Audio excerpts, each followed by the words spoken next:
That's what Jesus was talking about when he was praying, Father, this is eternal, and this is life. This will give them meaning. This will give them direction. This will be satisfying, fulfilling, and it will last forever if they know you.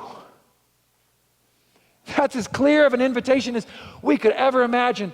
You are invited to know the Father.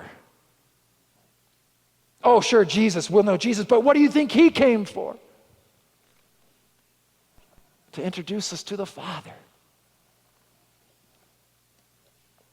American preacher and author John Piper tells of his conversion.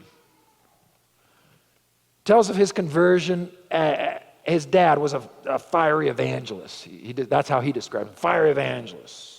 He would make appeals until someone responded, and he would bring as much hellfire and brimstone and heat and suffering as he needed to get you to respond. Fiery preacher. One night, John says his dad was preaching in a church, and unbeknownst to him, a man had slipped in, an old man. Doesn't give the age. But for decades, the church had been praying for that man. Praying. He was hardened. He was cold. He was antagonistic against the idea of God, especially in his life. But that night, he was sitting there as John Piper's father's preaching his heart out. And in the appeal, that man, that elderly gentleman, stood and walked to the front and took John Piper's father's hands. Together they sat on the front pew, and the man, as the congregation emptied out, could be heard sobbing and crying out, I've wasted it. I've wasted it. John Piper said that was the moment, that was the story, he says, that gripped him above all the other stories of teenagers in car wrecks before they were converted or any other story he's ever heard. It was this story that gripped him and brought him to the point of conversion. He decided he didn't want to waste a minute, much less a year or a decade or his life. And there's 1.2 billion Christians who know that there is a God, but are wasting their life in no man's land, going nowhere. What about you? You know there's a God. You wouldn't be here if you didn't. You know there's a God. But do you know him? Do you know him? That's the invitation this fall as a campus. I know we're in 2 worship services, but as a campus, the invitation is this. Would you be willing to meet him again for the first time?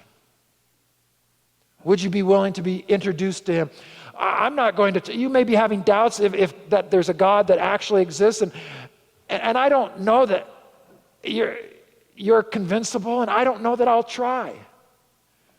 But what about the 1.2 billion of us, the half of us, who know there's a God, but have been taking our wide swath, staying a distant from him, not allowing him to affect our lives, our decisions, our loves?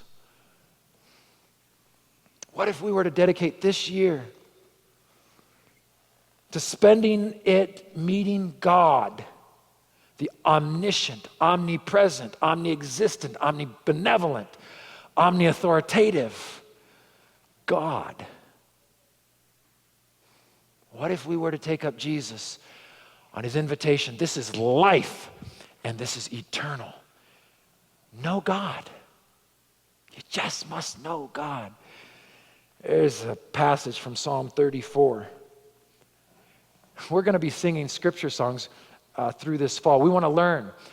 Pastor Nestor and the worship leaders are going to lead us in some songs that are straight from Scripture. It'll help us memorize it. One of those is our theme song. It's written right out of Psalm 34. It's not just an allusion. It is takes it, copy and paste it. Psalm 34. Psalm 34 verse 8. The song will close with these lines. Psalm 34 and verse 8.